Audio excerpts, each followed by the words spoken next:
5 erreurs à éviter avec son chef pour avoir un relationnel plus serein, plus fluide. Ouais, plus sympathique, hein, au jour le jour, en télétravail ou en vrai, voilà. sur site.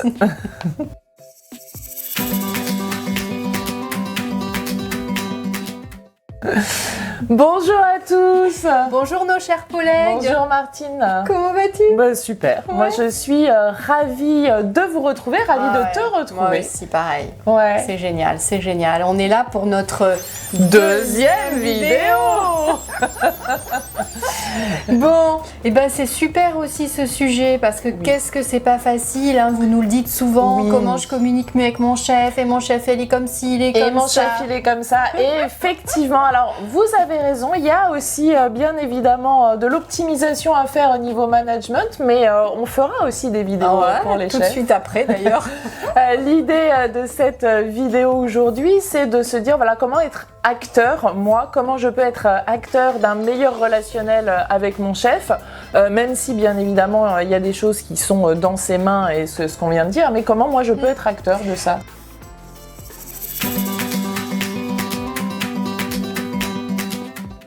Et la première erreur fatale que nous commettons tous et toutes, c'est roulement de tambour.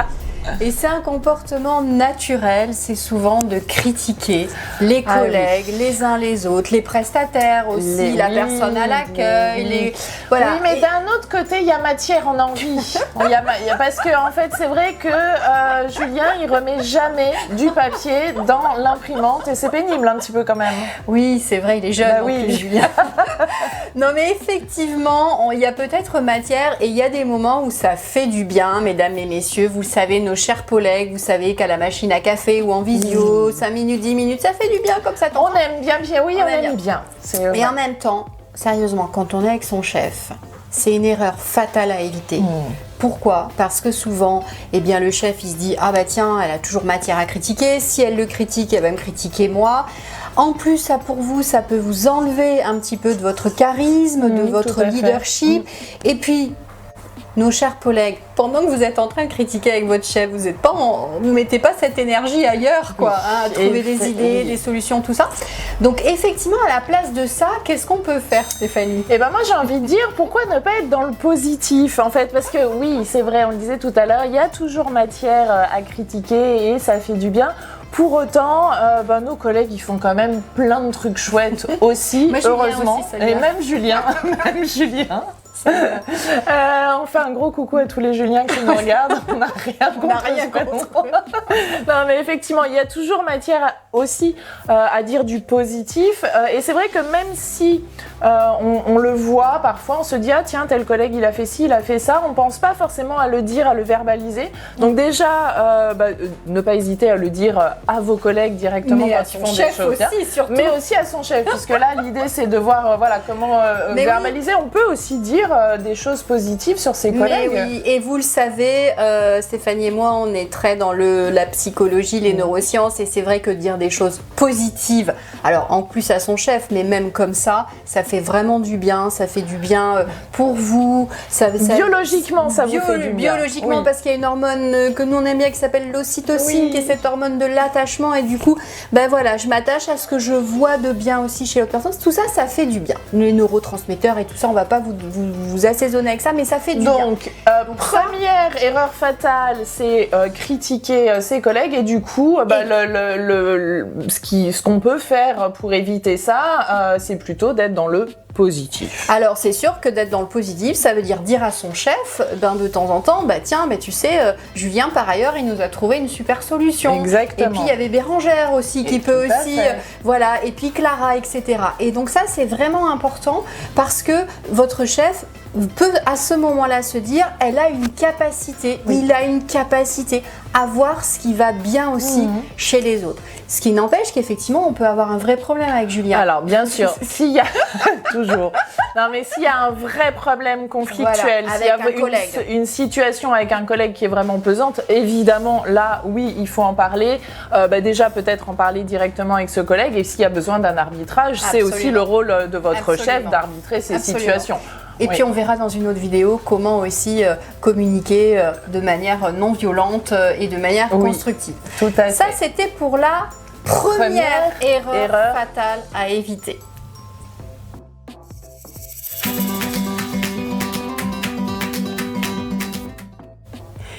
Et on passe à notre deuxième erreur fatale à éviter avec son chef. Oui. C'est laquelle, Stéphanie? Cette deuxième erreur, c'est de ne venir voir son chef qu'avec des problèmes et des choses qui ne vont pas. Ouais, en même temps, il est un peu là pour ça. Alors, apporter des solutions. C'est vrai que le chef, il est là aussi pour Et vous nous dites souvent ça en formation. C'est vrai. Oui, mais Martine, il est là pour ça, le chef. C'est vrai. C'est le rôle du chef d'être là aussi, d'être présent pour solutionner des situations compliquées, complexes, quand il y a un problème. Ça, c'est très juste. En même temps, le rôle aussi des collaborateurs, c'est... Il y a une situation problématique, je vais voir mon chef parce que je n'arrive pas à trouver par moi-même la solution. C'est-à-dire que si je trouve la solution, évidemment, je n'ai pas besoin de mon chef, bien sûr. Donc, je n'arrive pas à trouver de solution. Et c'est vrai que le chef a un positionnement d'expert, a normalement plus d'expérience et en capacité de trouver des solutions. Quoique parfois, c'est très intéressant et justement, oui, de confronter aussi un petit peu les solutions. Mais c'est surtout dans le positionnement, dans la façon de présenter les choses, dans la communication, de venir voir son chef pour dire voilà, il y a tel problème, donc on va décrire le problème et dans l'idée, on va aussi exprimer ce qui peut nous apparaître comme des idées de solutions. Alors pas forcément une solution clé en main, mais des idées de solutions, des suggestions et se positionner en fait dans sa communication comme faisant partie de la solution. C'est aussi ça. Non pas du problème. Exactement.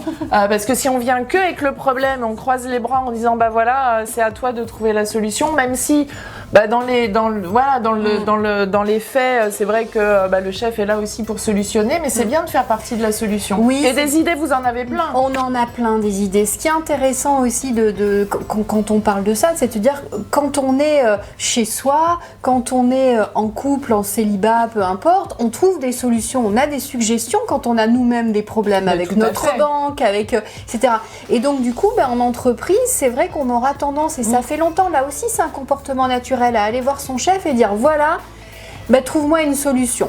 Et donc par rapport à ça, c'est intéressant de se dire il y a des problèmes. Mon chef, il est là pour arbitrer et en même temps, moi, je peux arriver avec quelques idées, quelques pistes d'action et du coup, après, on peut co-construire avec lui une solution ensemble. Tout à fait. Et dans son regard à lui, de vous voir comme apporteur de solutions, forcément, il va vous voir aussi différemment que si vous êtes toujours à venir avec des problèmes.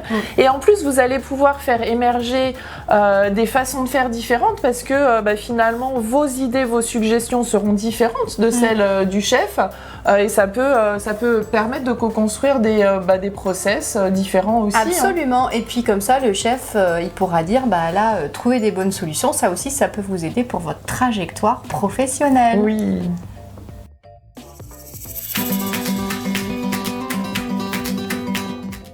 Et on passe à notre troisième erreur fatale.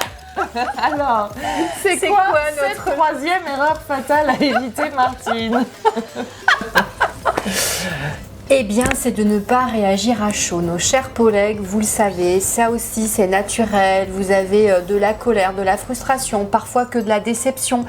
Et vous avez envie de réagir à chaud. Vous envoyez un mail comme ça à votre chef avec des gros caractères, du rouge, etc. Alors, on a envie, ça fait tellement de bien. Alors là aussi, on a l'impression que ça fait du bien. Sur le moment. Sur le moment, ça lance un petit peu de dopamine, mais ça nous amène aussi à du ressentiment, de la revanche et tout ça.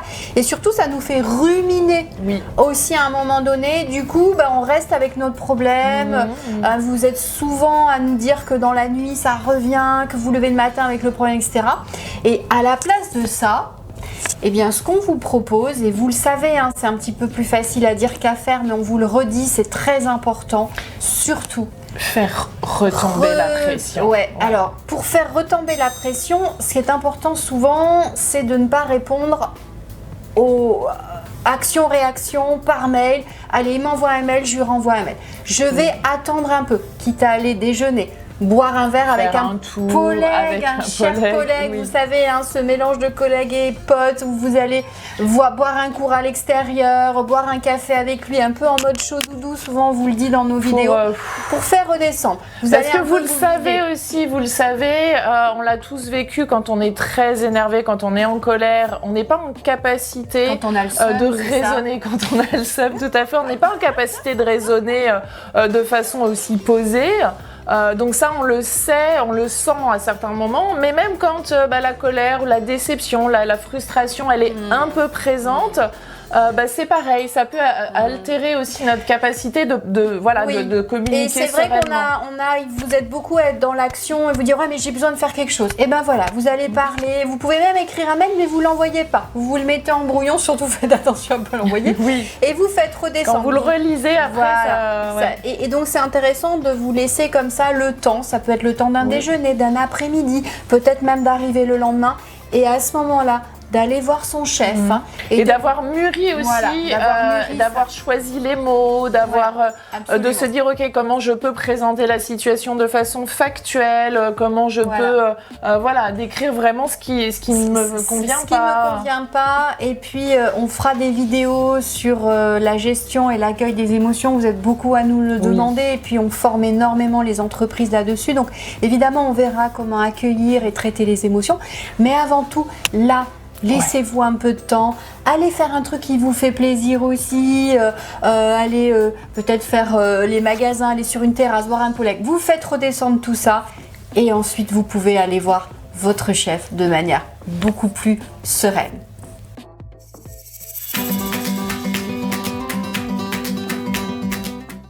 Et on passe à notre erreur fatale numéro 4.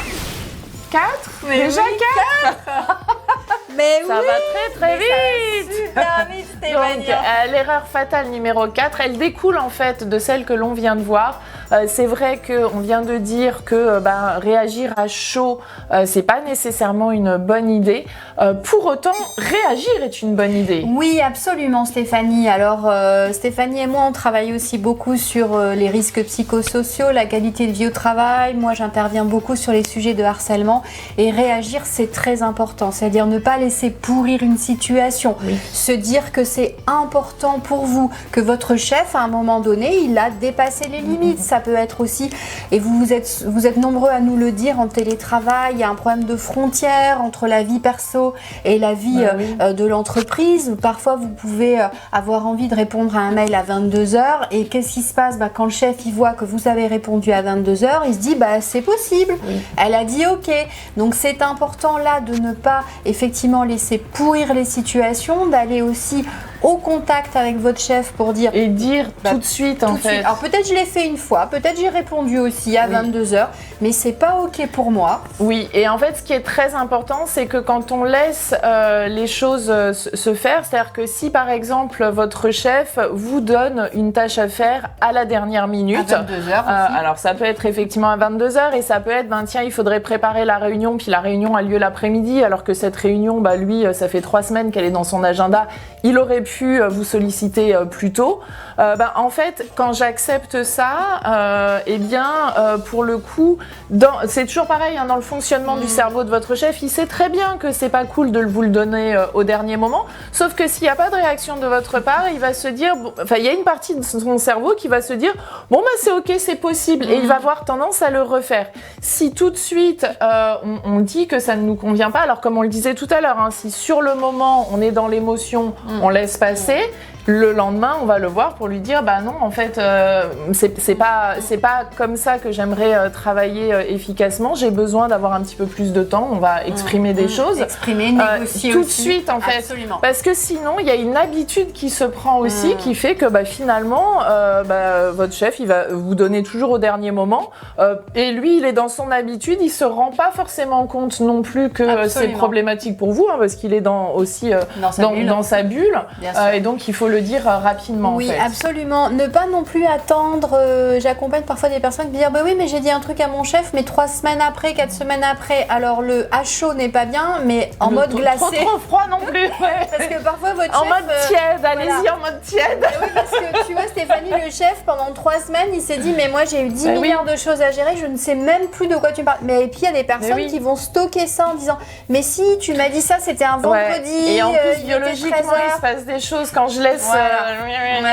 Donc pas trop non plus attendre. Donc la bonne temporalité, on va dire. C'est tiède. C'est souvent le lendemain, on va dire. Souvent laisser passer une nuit. Les anciens disaient la nuit porte conseil, mais c'est pas déconnant. C'est vraiment dans la nuit, vous avez une maturation des idées qui arrivent.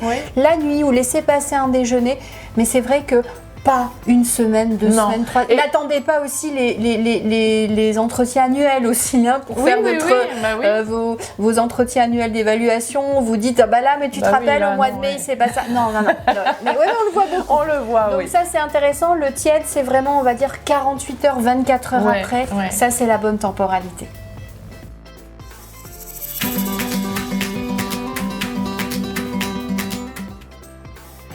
On arrive maintenant déjà à notre cinquième erreur fatale à éviter avec son chef.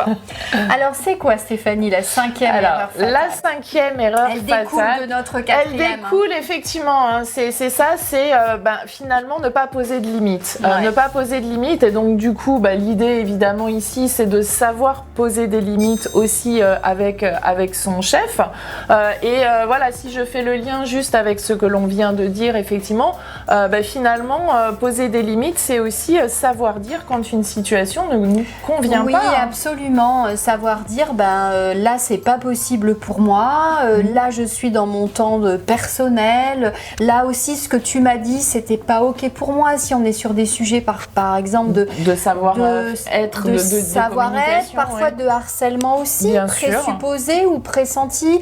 Ou quand tu m'envoies 3 fois ce mail, c'est pas OK pour moi. Alors, on va pas déclencher une enquête de harcèlement, mais à minima, de pouvoir donner son ressenti à son chef en disant c'est pas OK pour moi. C'est une phrase que vous pouvez retenir comme ça. Alors après, on vous en donnera quelques-unes et vous la mettrez avec votre style.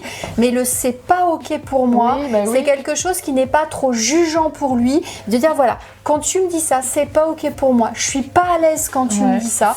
Et ça, c'est quelque chose qui est très important pour poser vos limites. Et souvent, l'autre personne, notamment le chef, peut ne pas s'en rendre compte. Tout à fait. Parfois, il peut s'en rendre compte aussi. Alors, parfois, effectivement. Évidemment, on peut même avoir aussi des personnalités de perverses aussi. Il y en a partout. Il y en a partout dans notre vie et évidemment aussi quelques-uns en entreprise. Des personnes toxiques. Toxiques aussi, des personnalités toxiques. Donc, c'est important vraiment de dire c'est pas OK pour moi. Et du coup, je vais poser une frontière, pour ceux qui ont déjà été formés par moi, c'est très important, mais de poser cette frontière-là, de dire non. Et ça, parfois, c'est difficile à dire. Vous pouvez l'écrire aussi. Parfois, ça peut être important. Les personnes qui sont plus par l'écriture, donc dire je ne souhaite pas ça. Et là, c'est pas OK pour moi, même si j'ai accepté une fois. J'accepterai pas les fois d'après. Et effectivement, on verra aussi des outils de communication pour savoir dire non de façon posée aussi, parce que c'est important. C'est pas facile de dire non. C'est pas facile de dire non à son chef.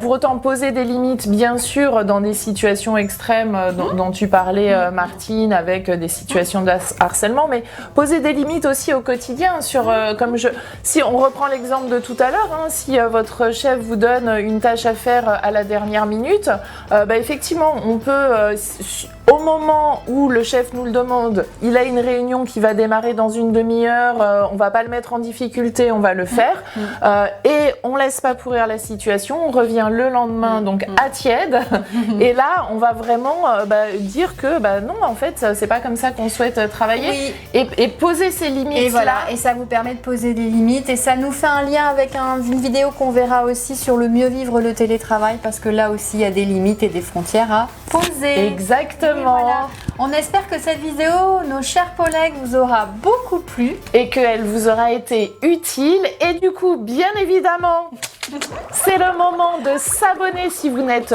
pas encore abonné. Oui, c'est un grand kiff pour moi. Abonnez-vous. L'objectif, c'est, on vous le redit, de faire augmenter la communauté pour pouvoir le plus rapidement possible faire des lives en direct avec vous. N'hésitez pas aussi à noter des commentaires, à nous nourrir, des suggestions pour des prochaines vidéos et des commentaires aussi, des questions sur celles que l'on vient de voir si vous voulez approfondir des choses, bien sûr. Et puis des coachings personnalisés aussi. Tout à fait, coach Martine, coach Stéphanie, on est aussi là pour vous. Et on vous embrasse nos chers collègues. Au revoir. On vous dit à très bientôt. À bientôt.